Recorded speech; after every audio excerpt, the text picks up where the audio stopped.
Kedi adam ne deydi? Mende özü emne var deydi. Var nerselerde kadırlay bilsek, Allah жоқ nerseni ber. Kimdi жақшы kişi dep aytат. Oşoga biz aksakalарды ызаттайбыз, сыйлайбыз, төргө өткөрөбүз, учаа тартабыз, чоң жиликтерди беребиз. Эмнеге? Адам баласы качан кең пейил болсо, Allah кетпес дөөлөт берет. Анан biz көбөйткөн сайын Allah 10 эсе көбөйтүп турат. А biz бүгүн карызды бир эле нерсеге алса болот. Эмнеге? Адам баласы ар дайыма Allah бергенине разы болсо утат.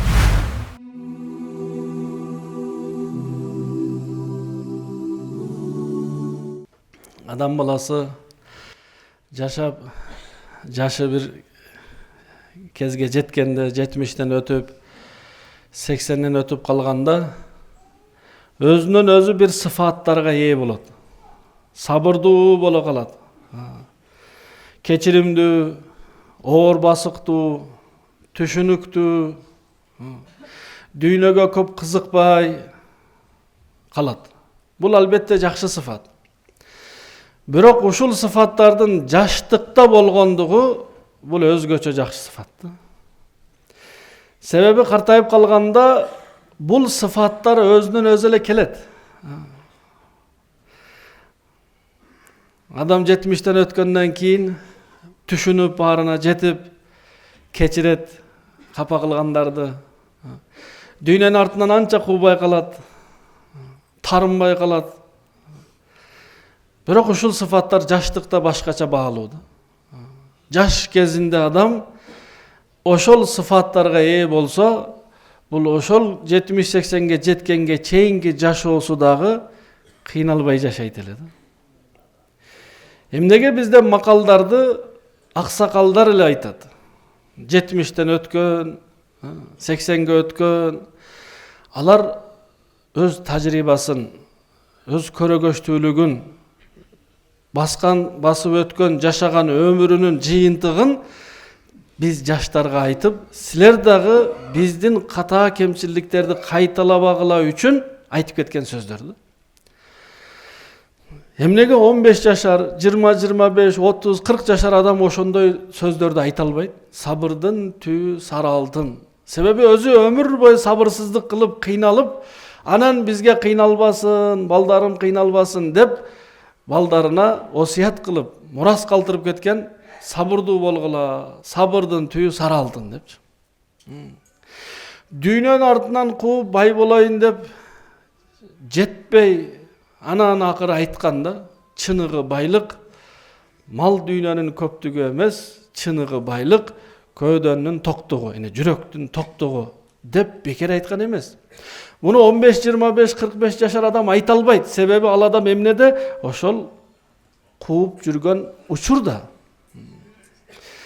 Ошондуктан жакшы сыфаттарды жаштыкта өздөштүргөн өзгөчө баалуу. Себеби кыямат күнү адамдын өмүрү тууралуу бир суралат. 80 жыл, 100 жыл жашады, ошол 100 жылдык, 80 жылдык өмүр тууралуу бир суралып, анын ичинде жаштык тууралуу өзгөчө суралат. Эмнеге? Себеби жаштык бул өмүрдүн асыл кези. Күчү бар, эрки бар, көп нерселерди жасай ала турган кезинде жасабай, айтпай, кызыкпай жүргөндүгү бул чыныгы сыфаттын ээси. Көп акча тапкан адамды бай деп айтат. Акчасы канча көбөйсө ошончо бай деп айтат. Илими көп адамды алым деп айтат, илимдүү деп айтат. Күчү көптү баатыр деп айтат.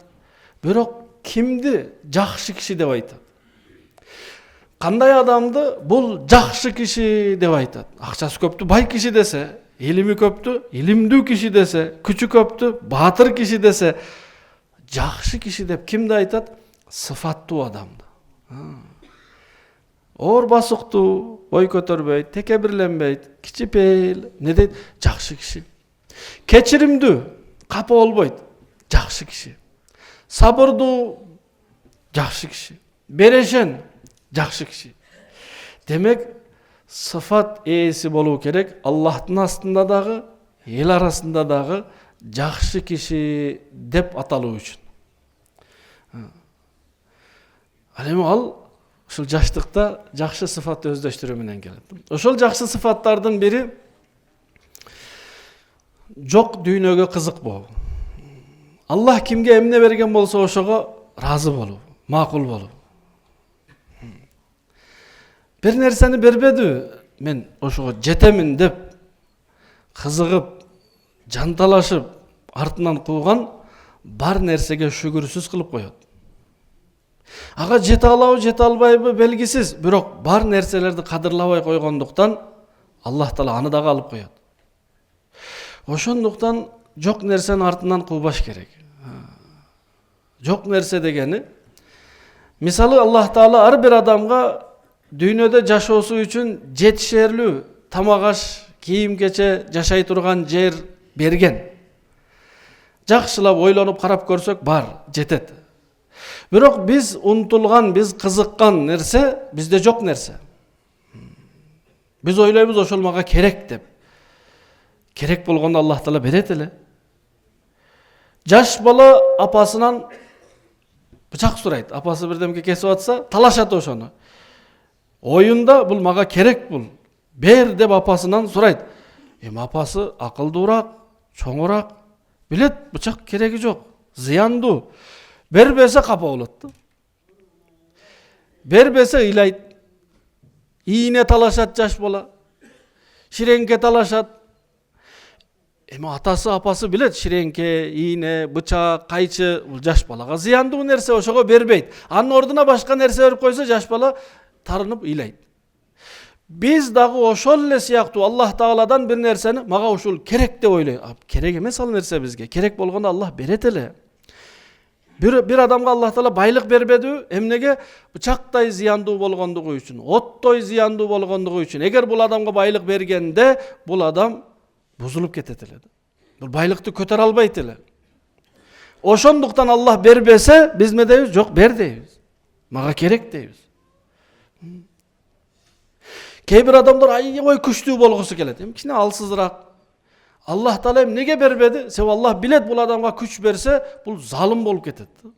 Зулумдук кылат бул. Алсыздарды кордойт. Ошого Аллах бербеди. Сизге жакшылык, бизге жакшылык каалап бербеди.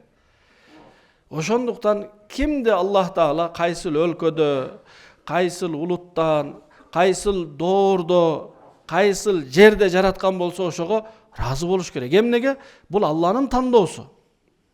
Отуруп алып кээ бирлер эңсейт. Алан өлкөдө жашоо жакшы экен.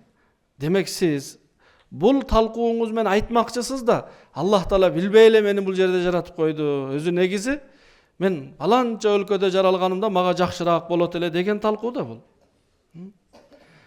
Бир 50 жыл мурда жаралып калганымда жакшы эле, жакшы заман эле. Туугандар, Аллахтын бизге тандоосун биз да тандашыбыз керек. Биз да ошого макул болуп, разы болушубуз керек. Мен разымын. Кайсыл өлкөдө Аллах жаратты, кайсыл улуттан, кайсыл уруудан, кайсыл шаарда жашоону Аллах мүмкүнчүлүк берди, мен ошого макулмун, мен да ошону тандаймын десек, жашоо жеңил болот. Жашоо жакшы болот. Жокту эңсебейчи. Эмнени Аллах берсе, демек биз ошого ылайыктуубуз. Эмнени бербеди, Аллах бизди сактап койду. Жаман көргөндүктөн эмес. Апасы баласына бычак бербейт, эмнеге? Жаман көргөндүктөнбү? Жок. Жакшы көргөндүгүнөн. Бирок аны бала кийин түшүнөт. Дүйнөдө биз бай бололу деп эле жүрөбүз, кыямат күнү байлар кедейлерден 500 жыл кийин бейишке киргенде ошондо байлыгы жоктор эмне дейт? Жакшы эле болгон экен. Бай болгонумда мынау сыяктуу катарда турат экенмин да мен дагы. Элестетиңиз, чек арадан өтүп баратканда бир адамдын жеңил эле бир сумкасы бар, экинчи адамдын өтө көп жүгү бар. Жеңил сумкасы болгон адам өтүп кетет, жүгү көп адам эмне кылат? Калып калат, эмнеге? Эсеп бериш керек. Сурайт аны, бул каяктан алдыңыз? Бул эмне? Бул кана кагазы деп. Ошондой эле кимге Аллах канча көп байлык берсе, ошончо сурайт. Бул эгер байлыкты адалдан табып, адалга иштеткен болсо, 500 жыл кийин кирет. Кедейлерге караганда байлар. Сахабалардын байларына айткан пайгамбарыбыз саллаллаху алейхи вассалам, ай сен кедей мусулмандардан 500 жыл кийин бейишке киргениңде кандай болор экен? Ошондуктан кимди Аллах бай кылса, анын орду башка. Аллах Таала ал адамга байлыкты көтөрө ала турган жөндөн берип, башкаларга жардам бере ала турган сыфат берип, анан байлык берген. Ошондуктан кимди Аллах Таала кандай деңгээлде жараткан болсо ошого разы болуу, бул Аллахка разы болуу. Бар нерселерди кадырлай билсек, Аллах жок нерсени берет. Барды кадырлай билели. Кээде адам не дейт? Менде өзү эмне бар дейт? Ден соолукчу, басып жаткан бутчу, көрүп жаткан көзчү, сүйлөп жаткан тилибизчи, иштеп жаткан акылыбызчы. Бааланбайбы? Адам баласы бүгүнкү күндө биз неамат деп, сыйлык деп, Аллахтын белеги деп сырткы нерселерди эле эсептеп калганбыз. Жок туугандар. Перзентчи, эң чоң байлык бул перзент. Канча адамдар bir перзенттүү боло албай жүрөт. Аллах Таала сизге 3-өө, 4-өө, 5-өө берип койгон. Карап көрсөк, Аллахтын бизге байлы сыйлыгы, неаматы чексиз. Ошого Аллах Таала айтат: "Ва ин таудду не'маталлахи ла тухсуха." Эгер силер Аллахтын берген бир байлыгынын, бир жакшылыгынын пайдасын санап чыксаңар, түгөтө албайсыңар. Бир эле тилдин пайдасын караңыз. Сүйлөө үчүн эле эмес тил. Тилдин пайдасы, тил менен канча даамдарды билесиз. Тилде даам сезүү сыфаты жок болсо, мал да эле жей берет да адам. Бул даамдуубу, ачуубу, таттуубу, кычкылбу, ошонун баарын тил менен. Зикир чалып жатасыз. Субханалла, алхамдулилла, Аллаху акбар. Тил менен. Бирөөгө ичиндеги ой пикирин айтып жеткизе алып жатат. Тил менен. Тили жок болсо, не болот эле? Ушул бардык неаматтардан куру калат. Аллах жараткан бир эле кирпиктин канча неаматы бар. Аллаху акбар. Ошондуктан Аллах берген байлык, неаматтарды санап, ошолорду карап, шүгүр айтсак, биз эңсегендерди Аллах берет. Бирок биз даяр болгондо берет да. Кээ бир нерселерди кээ бир адамдарга Аллах Таала берет. Бирок ошону менен алаксып кеткенде Аллах Таала кайра алып коет да. Аллах кимге эмне берсе, ошол бизди жакшылыктан тоскоол болбош керек. Үй менен, машина менен, баласы менен, байлыгы менен алек болуп, бул жакта намазды унутса, бул жакта орозону унутса, элге жакшылык кылууну унутса, анда эмне кылат? Аллах Таала бул адамга тоскоол болуп жаттыр деп алып коет да. Балаңызга велосипед алып бердиңиз, жакшы көргөндүгүңүздөн. Сиз жумуштан келгенде мурда чуркап келет эле, ата деп жаныңызга келет эле. Эми келсеңиз балаңыз жок көчөдө. Siz alıp bergen velosiped менен алек болуп, сизден алаксып калды. О, балам деп чакырсаңыз, азыр ата дейт дагы келбейди. Эртеси күнү кайра 1 сааттан кийин келет. Анан сиз отуруп ойлойсуз да, бул балам кичине менден алыстап кетти. Эмне кылыш керек? Велосипедди алып коем. Сиз балаңызды жаман көрөсүзбү? Балаңызга душмансызбы? Жок. Бул бала мен алып берген нерсе менен алектенип, менден алаксып калды деп велосипед алып койсоңуз, энди сиз келгенде чуркап келет, ата деп. Эгер сиз алып берген велосипедди сиз жок кезде минип, сиз чакырганда ошол жерде таштап туруп чуркап келсе, сиз эртеси күнү жаңысын алып бересиз. Мотоцикл алып бересиз. Машина алып бересиз. Эмнеге? Бул бала ал нерселер менен алек болбойт экен. Аллах Таала бир адамга берет. Бизге берет өзү. Баарыбызга эле берген. Бирок биз ошонун артынан болуп калганбыз. Азанчы хайя ала сала десе, барган жокпуз да. Бирөөлөргө жакшылык кылыш керек. Жок, азыр эмес. Мечит медресеге жардам бер. Жок. Жетим жесирлерге жардам бериш. Жок. Биз бүт жакшылыктан бизди ошол нерсе алаксытып койгондуктан Аллах эмне кылды? Бизге жакшылык каалап туруп ошону алып койду да. Ошондуктан инсан, адам баласы ар дайыма Аллах бергенине разы болсо утат. Каниет деген сыфат бар. Бул эмне дегени? Аллах бергенине макул болуп разы болуу. Өзү адамга дагы кайра сураган жакпайт да. Сизден балаңыз болсун, күндө сурай берсе, ошол балаңызды көргөндө кичине кыжалат боло баштайсыз, азыр келсе кайра бир нерсе сурайт деп. Пайгамбарыбыз саллаллаху алейхи ва саллям айткан: "Изхад фима индан нас юхиббукан нас." Элдин колунда бар нерсеге көңүл бурба, көз атпагын, кызыкпагының эл сени жакшы көрөт. Бирөөдүн жаңы алган машинесин айдап көрөйүнчү дей берсеңиз, жаңы алган машинеси өзү айдай элек, досу болосуз, макул берет. Бирок кыжалат болот да, эртеси күнү сиздин алдыңызга жаңы машинасын айдап келбейт, баары бир сурайт депчи. Келе бир айдап көрөйүнчү, келе бир кийип көрөйүнчү, келе бир бирөөдүн нерсесине кызыкпаш керек. Аны сүйүнүп, кубанып, куттуктап, жакшы болсун, ак жолтой болсун, куттуу болсун, берекелүү болсун деп батасын берип, бирок кызыкпасак эмне болот? Жакшы көрөт эл бизди. Анан эле кызыга берсеңиз, сурай берсеңиз, берип турчу, көрүп турайынчы дей берсеңиз эмне болот? Адам, ар бир адамга өз буюму, өз нерсеси жакшы көрүнөт. Ошондой эле дүйнөгө адам кызыга эле берсе, Аллах жакшы көрбөйт ал адам. Себеп бир жок нерсеге, дүйнөнүн ар бир нерсесине кызыга эле берген болбойт. Адамдарда бар нерсеге көз атпасак, адамдар жакшы көрөт, дүйнөгө көз атпасак, Аллах жакшы көрөт. Ар бир адам жакшы адам болгусу келет го. Элдин эң асты болуп, эл мени жакшы көрсүн. Анын жолу кандай? Ошол, кызыкпайбыз. Колдон келишинче бирөөдөн сурабайбыз, карыз сурабайбыз. Кайсыл адам качан карыз сурайт? Кыйналганда. Биз кыйнала электе баштайбыз да карыз сурапчы. Кичине кыйналалы. 1 күн, 2 күн, 3 күн. Кайсыл адам 3 күн кыйналса, эмнеден? Нан жоктуктан, тамак жоктуктан. Андай деңгээлге эч ким түшкөн эмес. Биз бүгүн кичине эле кыйналсак карыз алабыз да.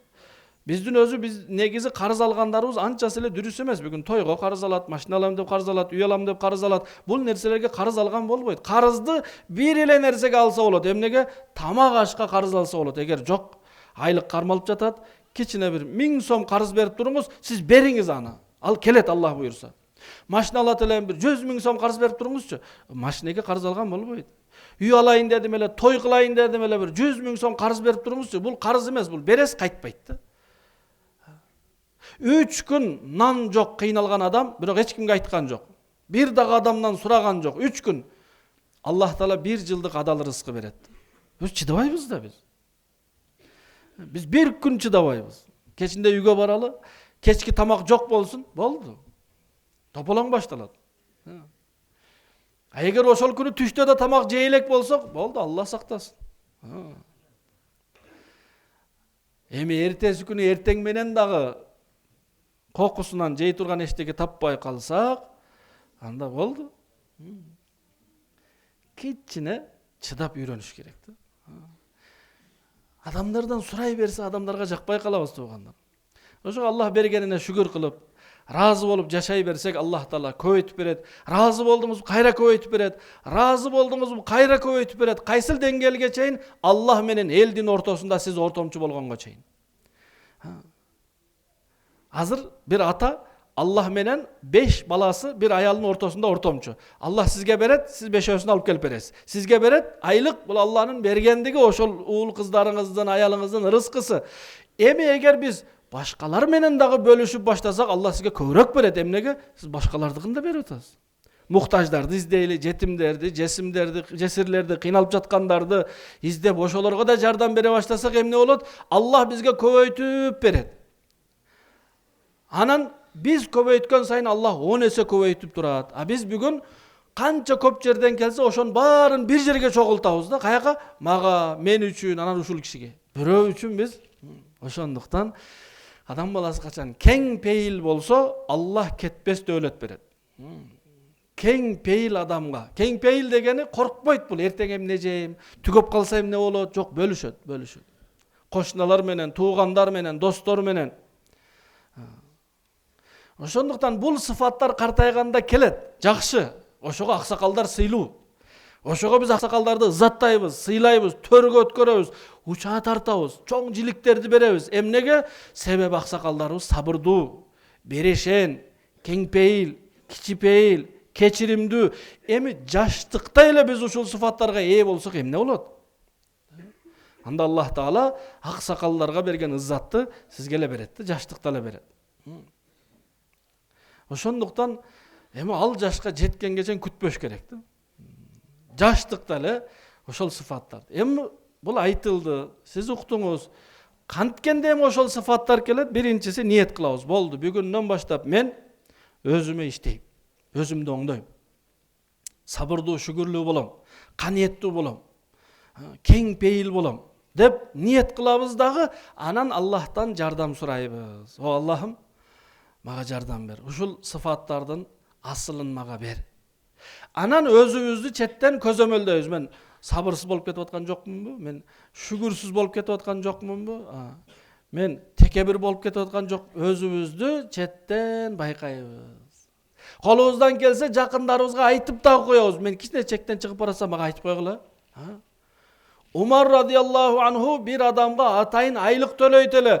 Күндө келип мага айтып турасың. Умар, бир күн өлөсүң, ойлонуп жашагының деп айтып болду. Ушул эле сөз. Күндө келет эле. Ассаламу алейкум, алейкум ассалам.